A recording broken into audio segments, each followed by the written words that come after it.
syempre,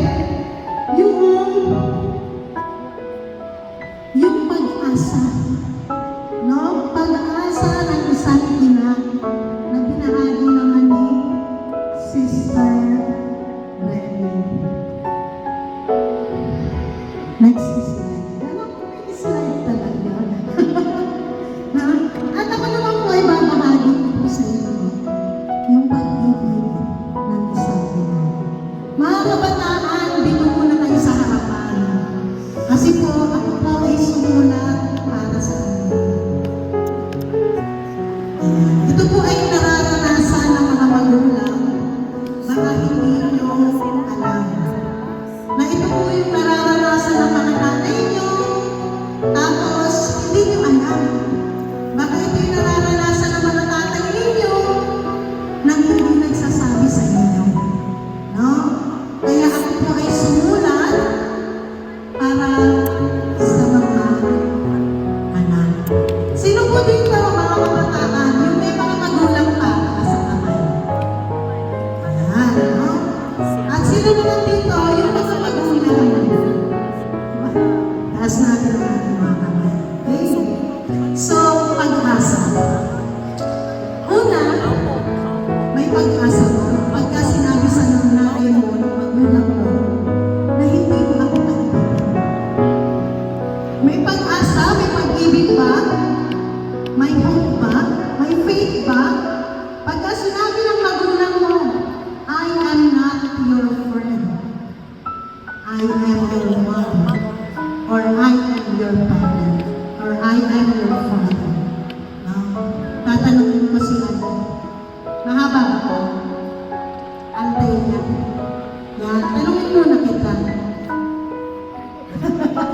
Ano yung pagkakaintindi mo pagka sinabi sa'yo ng magulang mo or ng mama mo na hindi mo ako kaibigan? Nanay mo. Kaibigan ko kasi siguro para mabago po siya na relasyon sa isang tao. Pero pag sinabi ko na nanay, ayun po yung parang role sa iyo talaga. Mas marami po siya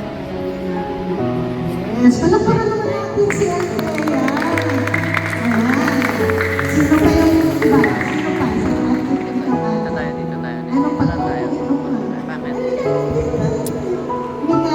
Mikay, ano naman ang pagkakaintindi mo o pag-unawa mo or mararamdaman mo pagka sinabi sa'yo ng nanay mo, I am not your friend, hindi mo ako kaibigan.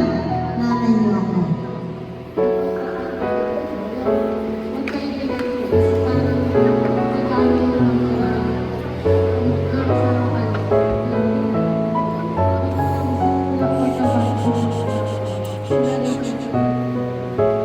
Ayan, thank you. Palakpakan naman natin si Mikay.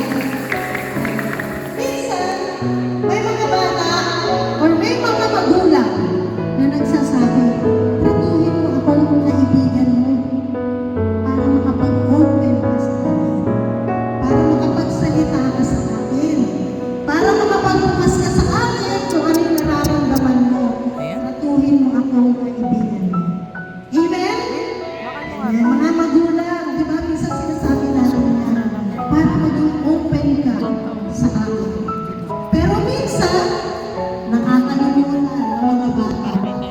Ay, hindi pala kaibigan ito. Magulang mo pala ito.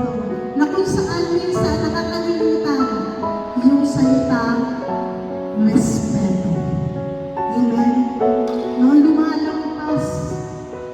lumalampas doon sa boundary. Na sobra namang kaumante, naging kaibigan yung trato ng bata doon sa kanyang magulang. So ngayon mga kapatid, nais ko pong basahin ang aking sulat para sa mga bata. Sana makinig kayo ha.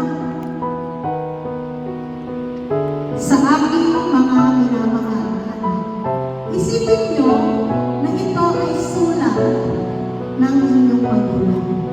Isipin nyo na ito ay sulat ng inyong nanay o ng tatay.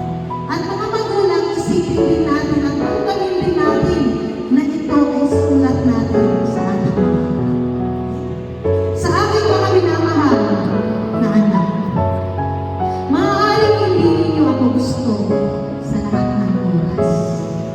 Ngunit nais ko ipaalam sa inyo na minahal ko kayo sa unang pagkakataon na nakita ko kayo.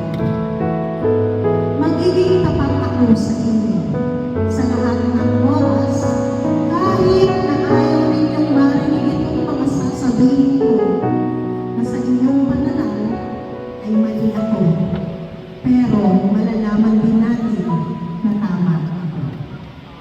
Maaaring sa tingin ninyo nakakainis, old-fashioned, hindi cool, or TJ ako.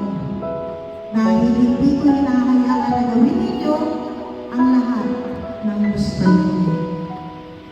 Mahirap para sa inyo na kayo ay hawakan. Kaya dumarating yung pagkakataon na ako, yung hindi nyo, pinakamamahal sa mundo. Dahil ginawa ko yung desisyon hindi ninyo inaasahan. Maaaring hindi ninyo maintindihan ang lahat ng dahilan ng aking mga ginagawa. Kung paano ba kami pinagiging. Ngunit pinapangako ko, iingatan ko kayo sa aking puso at sa bawat desisyon ginagawa ko. Hindi ninyong mapagwalaan yun dahil karamihan sa mga araw, iniisip ninyo gusto ko nang gawin isinabot ang buhay ninyo. Tinatanggiran ninyo ang anumang mungkahi ko. Dinadaan nyo sa pagre-rebelde. Dinadaan nyo sa pagpuprotesta ang mga pagtukoy hanggang hindi na ibibigay sa inyo ang inyong kagustuhan. Masakit para sa inyo at para sa akin ang araw na iyon dahil hindi tayo magkaibigan. Ako ang inyong ina. Ako ang taong nagdala sa inyo sa mundong ito. The minute you came to me, I promised myself na hindi ako susuko sa inyo. Kahit gaano ninyo ako pagtulakang palayo. Kahit gaano ninyo ako paliwanagin. Kahit gaano ninyo ako pagtakasan ng boses. Kahit gaano ninyo ako ipinapahiya sa harap ng ibang tao. Hindi ko kayo susukuan. Paano ninyo akong magiging kaibigan? Ang pagmamahal ko sa iyo ay mas malalim pa at higit pa sa anumang pagkakaibigan. Kayo ang aking dugo. Kayo ang aking regalo. Extension kayo sa akin ng mas dakila pa sa akin.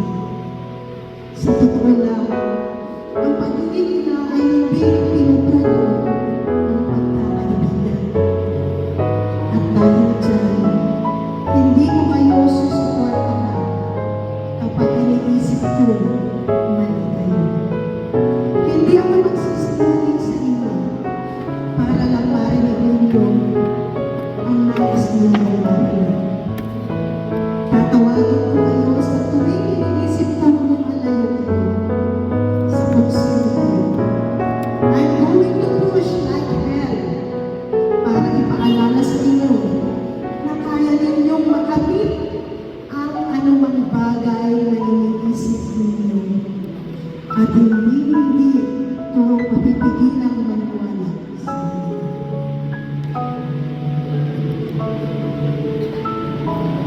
Dahil ako ang inyong ina, ako ang inyong nanay, at the end of the day, walang magbabago doon. Bagamat tumakas akong masisiyan tayo sa mga espesyal na sandali at pakikipagsakalala na magkasama tayo. Alam kong pareho tayong magsisikap na makarating sa panahon iyon ng ating relasyon na nangangailangan ng oras, pasensya, at pakikipagsakalala.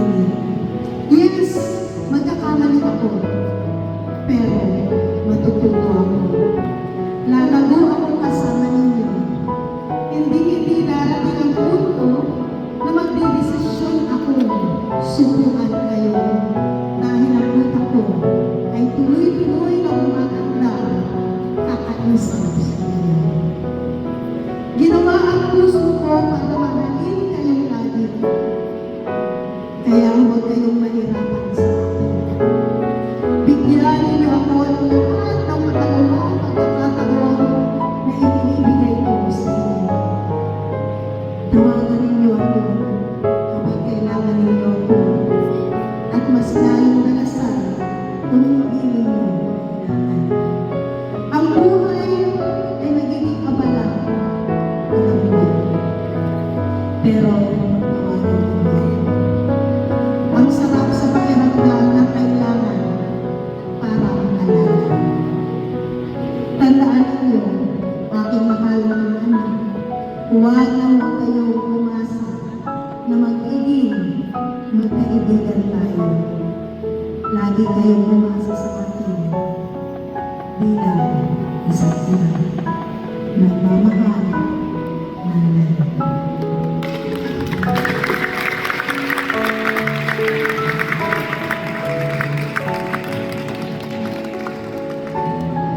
Sana po, bilang mga anak, napulutan niyo ng awa at naramdaman niyo yung hinagpis ng isang ina, yung hinagpis ng mga magulang. At sana mga nanay, mga tatay, huwag natin nalilimutan. Nanilikha tayo ng Diyos para mahalin natin ang kapwa. Nanilikha tayo ng Diyos para hindi maging kaibigan nila, kundi para maging magulang. Maraming salamat po. Pilihan po.